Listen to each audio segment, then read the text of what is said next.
by, it wasn't the decision of the party, but that it was his sole decision, and that he had tried to impose a candidate on that committee and on the party. I want you to get your reaction on that. Remember, I'm not yet a big player, but I'm a big player. Senator Adams Oshomole was a former governor of Edo State. Senator Adams Oshomole is the present senator representing Edo North in Edo State. Senator Adams Oshomole is also the leader, whether we like it or we don't. He's also the leader of Edo State, the leader of the party in Edo State. His contributions and his thoughts is a viewpoint that is always thought about and is always looked at in every decision that pertains to Edo State. If you say people are agitating, people did that with the President Bola Tinubu. Did you not see agitation all over the town? Did you not see people talking about how he's not the person that should be the president of Nigeria? But do you see him still standing firm? Because he told us that he used 20 years to build friendship, 40 years to build friendship, and he knew he needed to come and fix Nigeria, and that's why we are in renewed hope. So, Senator Adams Oshomole is the leader of APC in Edo State. If there are issues, I believe that we all need to sit together and discuss it. The agitation going on, they are all personal interests. And if they are personal interests, you must also understand that they are coming from an angle of pain. They are coming from an angle of not being listened to, So we need to, and that's where the woman factor is there. We are listeners, We need to bring everybody together and listen to what they are saying and how they are saying it. But what is not controversial, what we cannot dispute is that Senator Adams Oshomole is the leader of the party, and I don't think he would do anything deliberately to bring his party to harm's way. That's my personal opinion.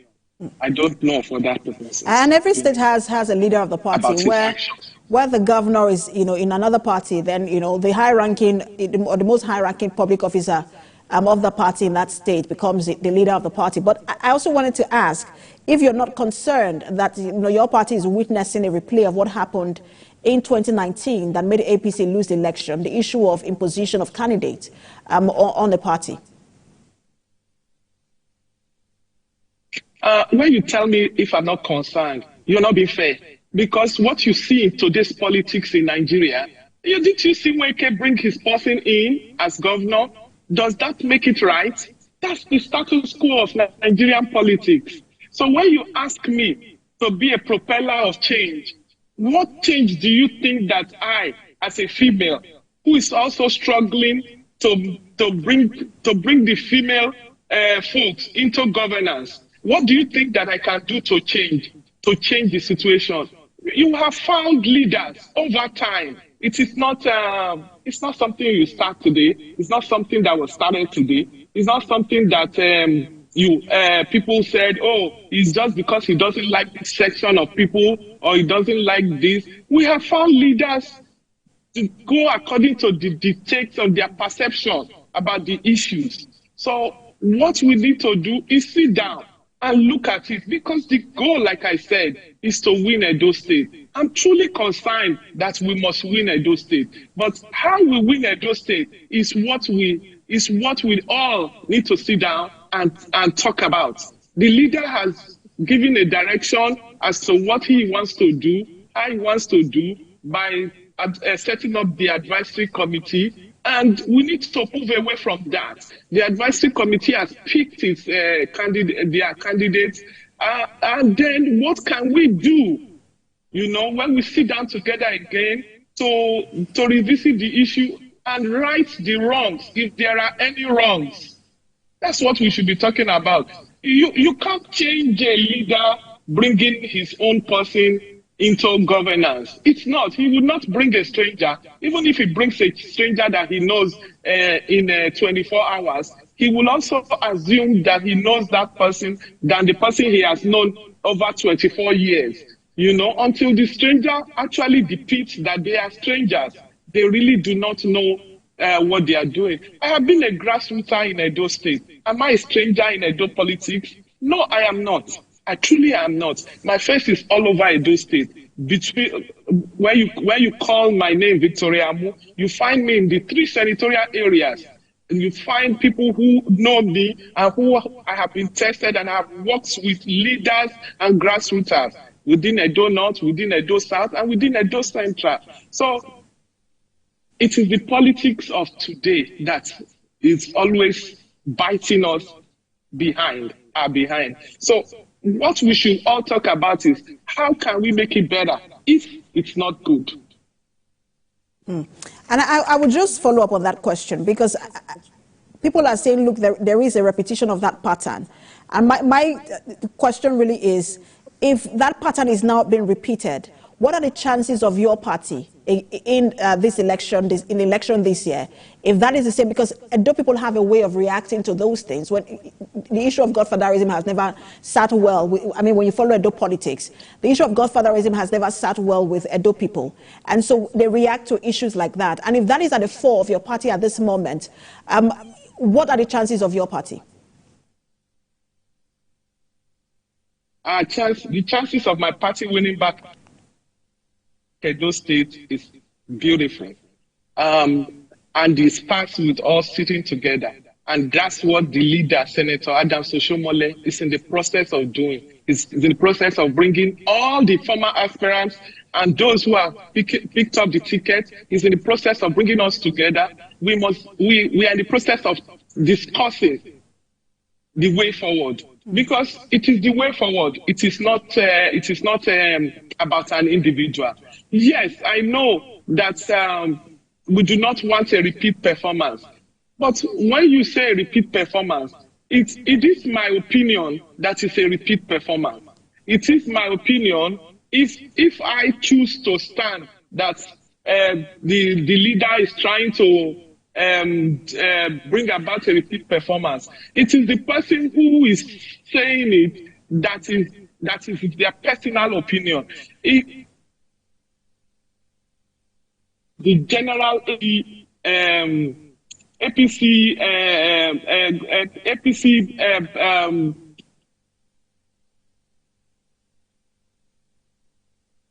Mrs. Ambo, I think you should mute yourself. We can no longer hear you. It's one person's opinion, then we'll need to look at it. And when we look at it, we need to come up with solutions that will make this time around not a repetition of what happened.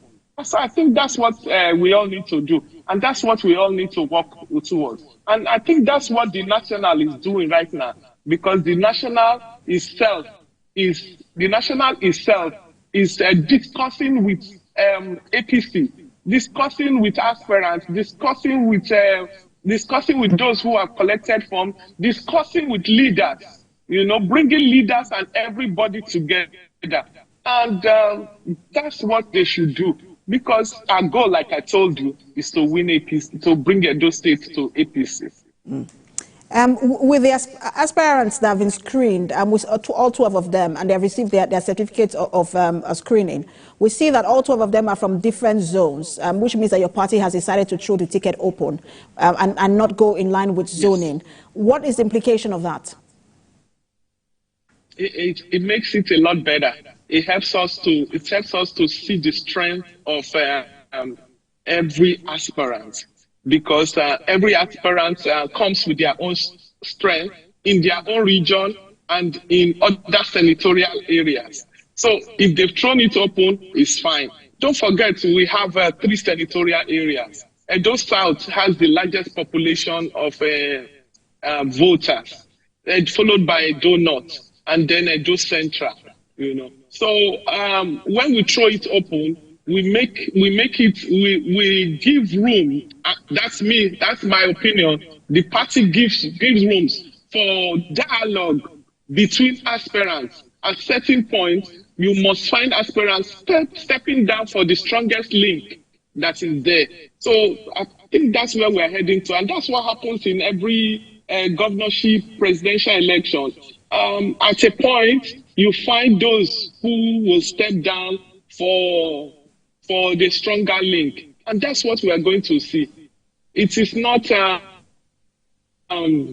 APC's disadvantage that they throw it open. It truly is not. It's for us to be able to understand as a party where our strongest links are. And that's why they throw it open. I think, my opinion. You have said that it is not to APC's disadvantage, but some people are saying if APC fails to zone, then it is priming itself for defeat. How do you respond to people who are saying that? I'm telling them that they should wait, because the next couple of days is going to cascade into meetings upon meetings. The next couple of days is you're going to see APC come out they come out with what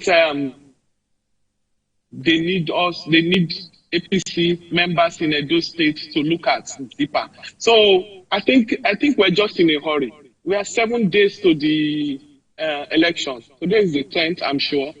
Yes, we are 7 days to the election. I think we're just in a hurry.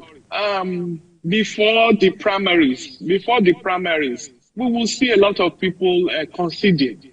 And the conceding is the knowledge of the strength of where we should look at, a narrow path at where we should look at. And I think we should, if you were asking me this question 3 days to the election, then I will be panicking, that these same numbers are still going to the primaries. I will be panicking. But for me, I don't think there's anything we need to panic about. I'm sure every one of us in Edo State wants Edo State to become APC because we are tired. So we need Edo State to be APC. And if I may ask you, which of these aspirants are you going to throw your weight behind? You want me to tell you I'm going to throw my weight behind? No, absolutely. I will not tell you. Why not? You were one. I mean, you had interest at first. You have supporters. I'm sure that your supporters want to see where you are going so they can follow. Yes, my supporters have been calling me and they want to see where I'm going. I have supporters across the 18 local government area and they are all waiting. And in the name of politics, we wait. We wait. The last instruction is always the last instruction. So last instruction doesn't come 7 days before. Last instruction doesn't come 2 days before.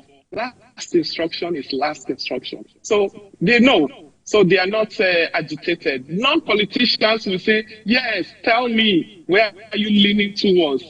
So that I would be there. You can't be there. Wait for the last instruction. That's what politics is about. So you will support anybody who emerges at the primaries on Saturday? Yes, definitely. Definitely. I will. Why will I not? It's my party. And we need to take back Edo State. The more states that are APC states, the better for the president, for President Bola Ahmed Tinubu, because he would be able to do all of those good things that he needs to do. He will not have people truncating his effort. So definitely Edo State should be part of APC, because we now have a national APC. And just before I let you go, what's going on in Edo State? Just before I let you go, are you seeing a wave of defection in your party at the end of that primary? Some people have very strong ambition, and if they can't realize it in the APC, they probably will move to other parties. Are you seeing that happening? Deflection is an order of the day. Deflection is an order of the day. Brainstorming about who defects and who doesn't, it's not, for me, it's not a way to go, because as those ones are defecting, there are other ones coming back into the party, other big wigs coming into the party. Because remember, there's always light at the end of the tunnel. So however you look at it, I'm a propeller of the cup being half full. I'm not a propeller of the cup being half empty. So defection We have seen defection, people defect, then come back again, defect, and come back again. Very few of us have just been steady and steady APC members over time. And I know that the president is working hard to repay those of us who have been steady APC members, because we are the most brutalized. All those who defect and come back, they get juicy positions. And those are the things they are trying to avoid at this time. You must stay where you are. And you must believe in the cause that you are holding. Because like I always tell people, when you are in a cause and you are looking at something outside, then it must be your village people worrying you. So you must believe in the cause you are holding and be a propeller to it becoming the real thing. Use up your strengths positively. That's my own personal. Victoria, always a pleasure to speak with you. I'm sure we'll speak to you over and over again, just as your party prepares for that election. Thank you so much for talking to us. APC chieftain in Edo State, Victoria. Thank you. Thank you so much for having me. All right, as I said earlier, Ondo State is also preparing for its election on November the 16th this year. We'll be having a conversation on preparations of the APC as well towards that election. Let's take a break now. We'll return with that conversation.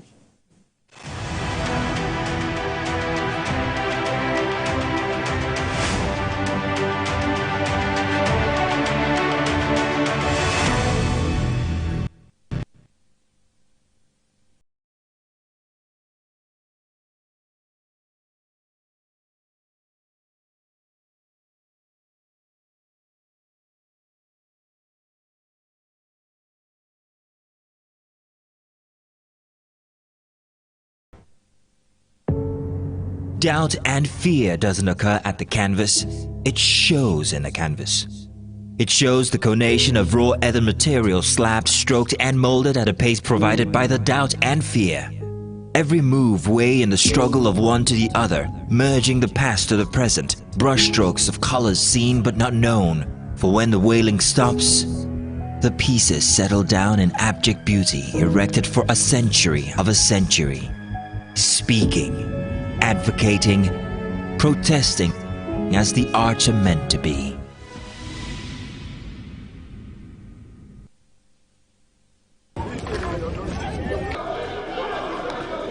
Every second, every minute, every hour and every day, time doesn't just tick away. It counts down to political decisions that shape our world. This country must move. Imagine the impact these decisions have on our lives. Some are consequential, others may leave us intrigued or baffled. You will have no better friend and partner than Nigeria. Step in and feel the frenzy like never before. Join me every weekday for an hour of fact-finding interviews where questions cut to the core. What does Tinubu has that other 17 candidates do not have? I will dig in to get to the heart of issues, from local politics to global insight. Join me as I unearth the power plays, jaw-dropping revelations and the unfiltered truth. This isn't just politics, it's unraveling the stories that matter. Brace yourself for Politics Tonight every weekday at 8 p.m, where every decision echoes along the corridors of our lives. Politics Tonight, only on TVC News.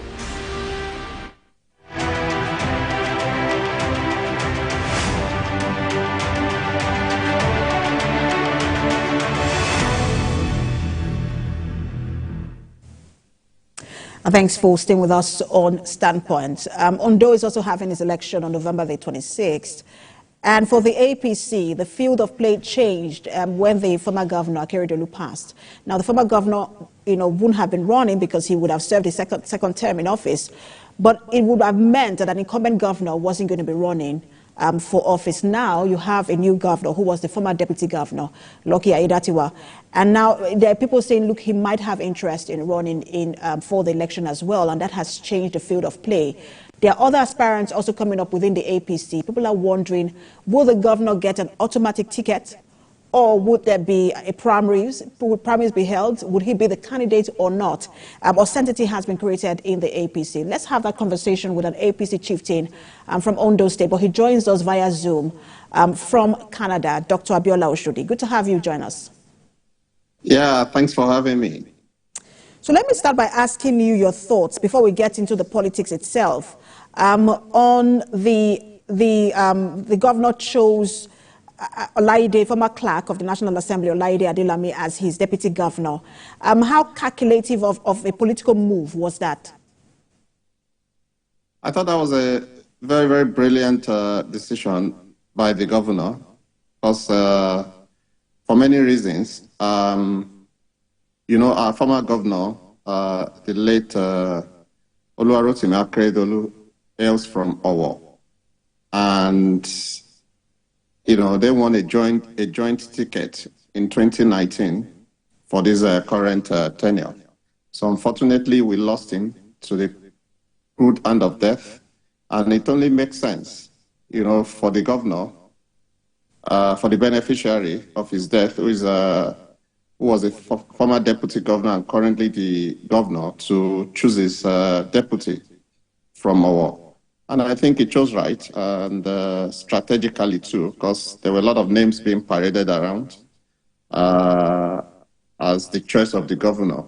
So it was quite surprising that he went for Chief Adelami, who was not even amongst the lists of people being circulated on the social media then. And he's a very nice gentleman with accomplished, you know, with a very, very enviable records at the National Assembly. And beyond that, he's a community grassroots politician with a very good name, very kind, and always always on hand to help the needy in our society. He runs a foundation for widows. So I think the governor made a very, very good choice. But I spoke to an APC chieftain in Ondo State as at the time of the swearing-in of the deputy governor. And he said that the deputy governor, Adelami, was brought on board to complete the term of Akeredolu, that it was just to complete that term. But is that how you see it? Or are we now seeing possibly the ticket of the APC, the candidates that will make up the ticket of the APC in the forthcoming election? To be honest with you, I don't see it that way. It was brought, you know, as a very capable man, as a seasoned politician. Don't forget that Chief Adelami also contested against Aketi in the 2019 primaries. And I think he got some votes when he contested against the incumbent. So he's a man of his own, you know, within the political cycle. So, yes, it might have been chosen because he hails from Owo, and the governor wanted some geopolitical balancing. Probably that's why he chose him. But I don't think it was on the basis of completing Aketi's tenure, to be honest with you. I think Chief Adelami has also launched his, you know, we use that opportunity to relaunch his own political career, and we'll see where that takes him to. The former governor, Governor Akeredolu, endorsed the current governor, Aiyetidawa, in public, calling him his successor. But we saw the crisis between both men just before the death of the former governor.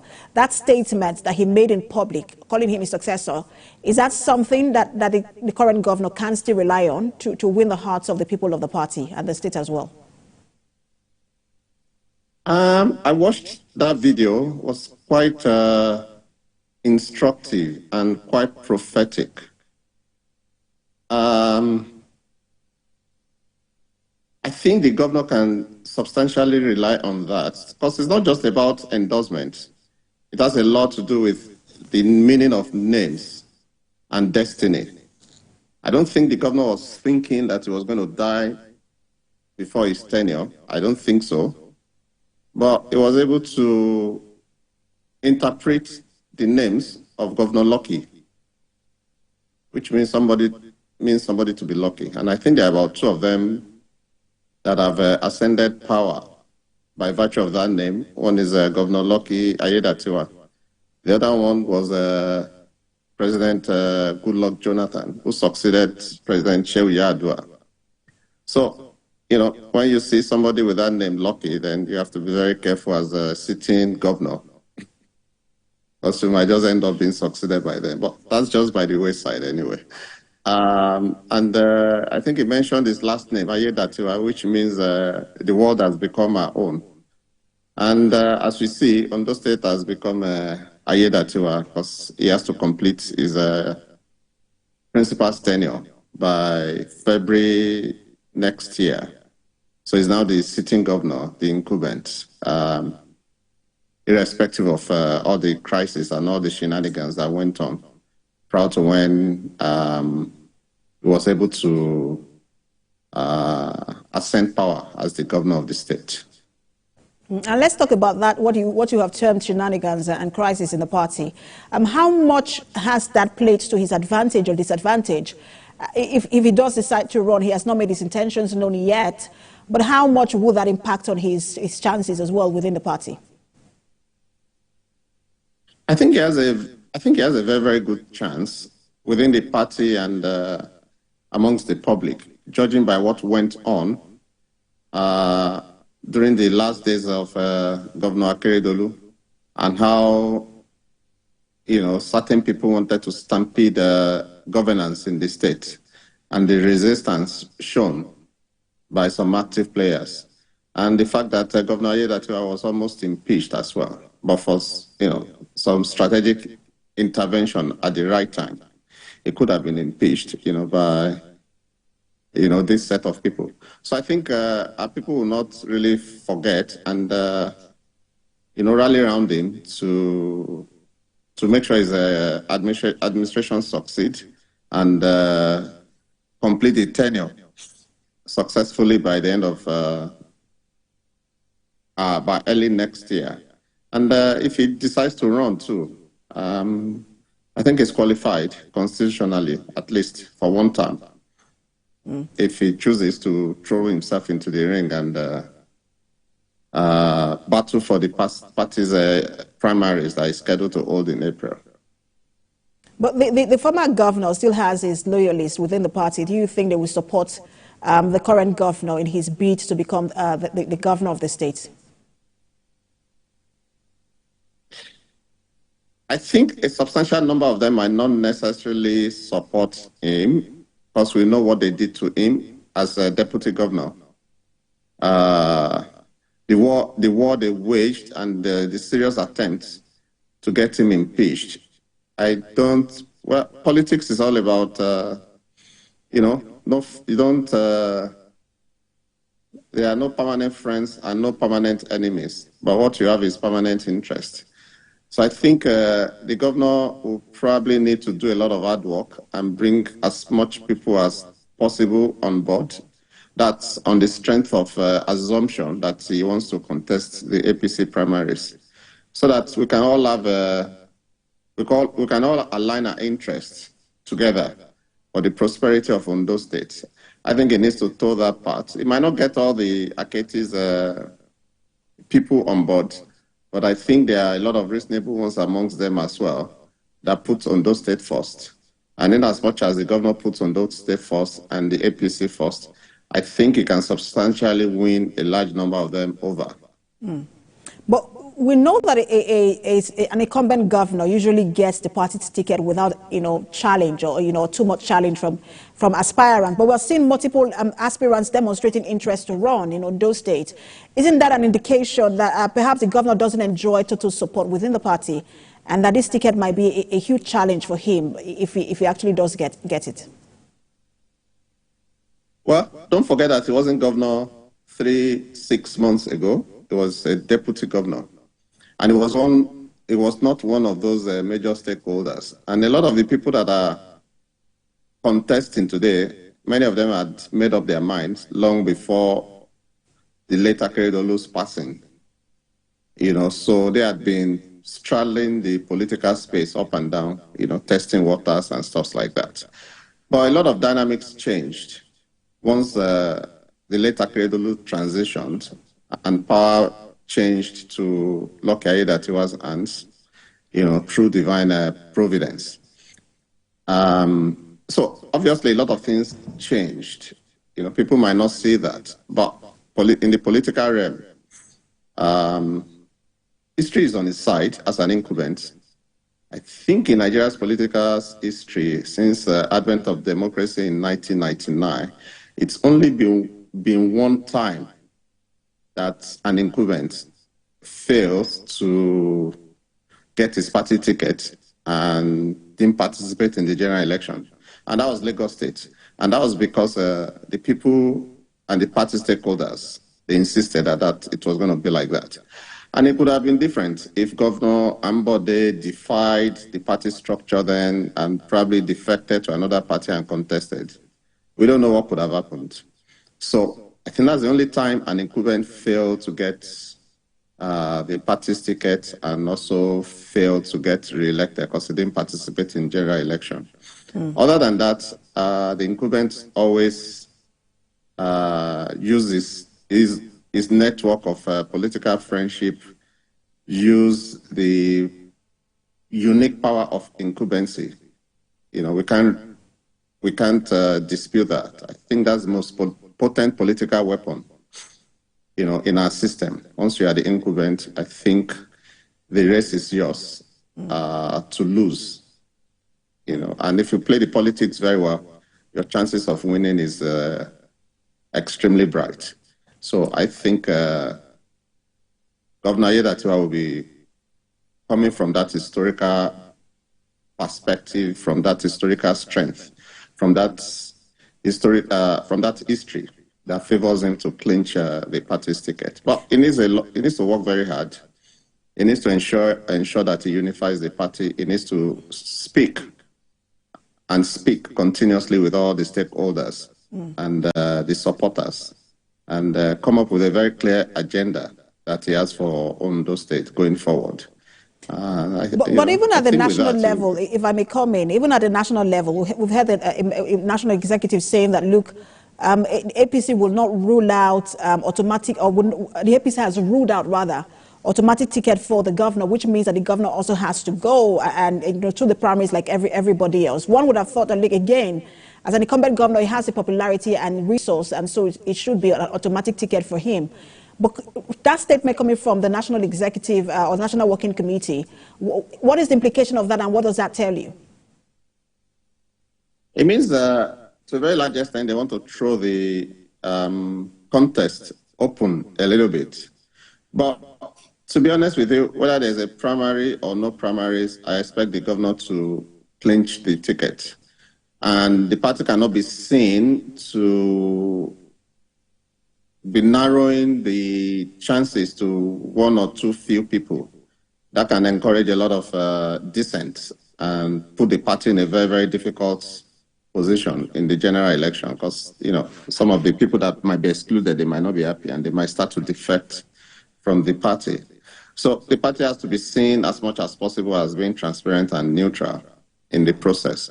But we know a lot of things that go behind the scenes in politics, especially when it comes to governorship situation. There are a lot of stakeholders, there are a lot of interest, and like I said, the single power of incumbency favors the governor amongst everybody else. But do you think that... And the NWC is very much aware of this. But do you think that at least the party should have at least given him the first right of refusal? Well, to be honest with you, I don't know how that will sit with a lot of the people that had indicated interest before he came or before he became the governor. So a lot of them had been on the field, she says Chief Akintainwa, Chief Jimo Ibrahim, and a couple of other ones have been on the field campaigning, long before the death of Aketi and before Governor Lucky became governor. So I think that's where he needs to intensify his conversation and, talking to people, talking to stakeholders, to get the understanding of the major political juggernauts that also have their eyes on the seat and, you know, make concessions with them, and so that he can easily win the party ticket. Assuming he's interested, because he hasn't declared, but I believe he will. Is there a chance, because some of these people who are aspirants in Ondo State are serial aspirants and serial candidates, and so is there a chance that your party will select a different candidate other than the governor? And I know you have expressed optimism, but is there a 2% or 5% chance that that could happen? Well, that's always a possibility if they are insisting that there will be a contest. You know, and if 2, 3, 4 people are contesting for a position, there's always a possibility that, you know, one of them would eventually win. But if that were to be the position, that always creates a lot of acrimony in the past, and it's not really worked very well for APC. So that's the danger in that. And I think a lot of conversations need to happen between now and, I think, the primary is slated for sometime in April. So a lot of political underground, a lot of political conversations will take place so that we can streamline the field, you know, to very, very few manageable numbers, you know, so that, but mind you, I think when Governor Akeredolu won his second-term ticket, there were over 10 people from Owo alone that contested against him, and he still went ahead and won the general election. Just Owo alone, more than 10 candidates, including Chief Adelami, the current deputy governor. So, but the power of incumbency is is the most potent political factor in Nigeria that helps people to win. So, Aiyedatiwa has that on his side. Now, in January, the governor met with stakeholders of the party. Many of the aspirants, except one, did not attend that meeting. Just one of them, only one of them attended. What does that imply? And then what does that also mean for the governor's ability? I'm not sure whether they were invited or not, but what does that imply? Well, the most important thing is for the governor to have convened the stakeholders meeting, which I believe was well attended by all the relevant stakeholders. 1 or 2 people might not have been able to attend for different reasons. Maybe they got the information late, or they were not in the country, or maybe they were not in the state. Traditionally, the governor of APC state is also the leader of the party in the state.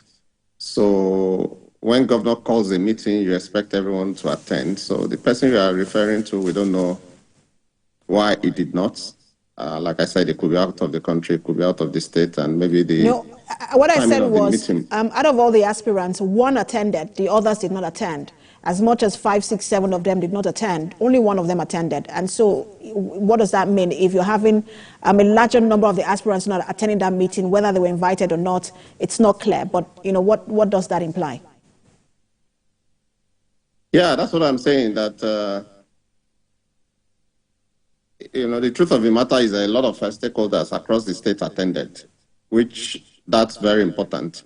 Yes, some of the stakeholders did not attend. I mean, some of the aspirants did not attend. It could signify so many things, you know. Maybe they are still not comfortable with the new situation of the deputy governor becoming governor, and maybe the governor has not even reached out to them for one-on-one conversation. I'm not sure if that's happened. And they might be nursing 1 or 2 grudges as well. But all these are not important. If the governor demonstrates his leadership skills and reach out to them and invite them, you know, and start having conversations with them. And I won't be surprised if he's already doing that. And that's the first in a series of meetings that is going to happen anyway. So and that's what I was going to ask you, because how important it would be for the governor to have the ability to reach out on a wider scale, and, you know, the ability to consult with party stakeholders, including the aspirants. How important is that for him if he is to get the party's ticket? It's extremely important because it will help him unify, solidify the base of the party, and promote party supremacy. And in the eyes of the party stakeholders, they will see him as a very, very useful, potent political force that can be relied on. Because Ondo State needs APC government once again for the sake of continuity and the great work that Aketi did. So we need somebody that is already in the system and that understands the system to continue with the legacy of Aketi. So that will be very, very important, that he has to reach out to all the aspirants and work with as much as possible. We might not be able to win everybody to his side, but we expect him to win a substantial number of the aspirants to his side. And I'm just going to ask you the same question I was asking the APC chieftain from Edo ahead of their primaries in that state. Is there a sense that, some people will defect from your party in the build-up to the primary, and then after the primary, that some of these aspirants and supporters will defect? Well, there's always a chance that that happens, but the good thing is, in such contests that you stay focused and you present your best. So as people are defecting, some are also moving in the other direction to your party. So if you stay focused and don't focus on those that are defecting back and forth, because, some of our politicians have that history of romancing with the multiple political parties and coming back and going. Why some of us, irrespective of what happens, we stay with the party that we identify with from the beginning. We don't believe in jumping from one party to another, irrespective of what happens. We want to give our best, we want to give our support. So let's hope and work hard for the strongest and the best candidate to emerge.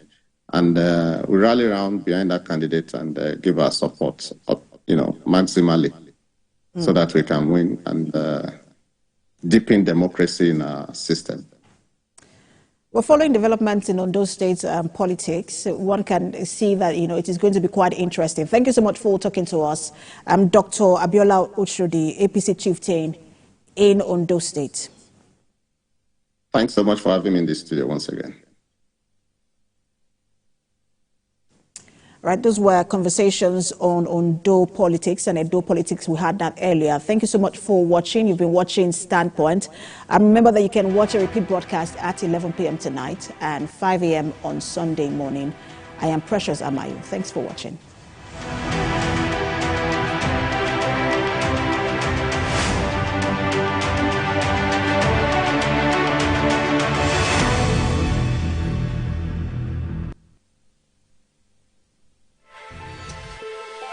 Every weekday on Business Nigeria, we uncover the secrets of the financial world, breaking down intricate economic and financial matters. We analyze the stock market, shares, bonds, and the thrilling world of cryptocurrencies. We unveil and analyze complex policies of the CBN and other government parastatals as they affect your everyday life, keeping you a step ahead every time.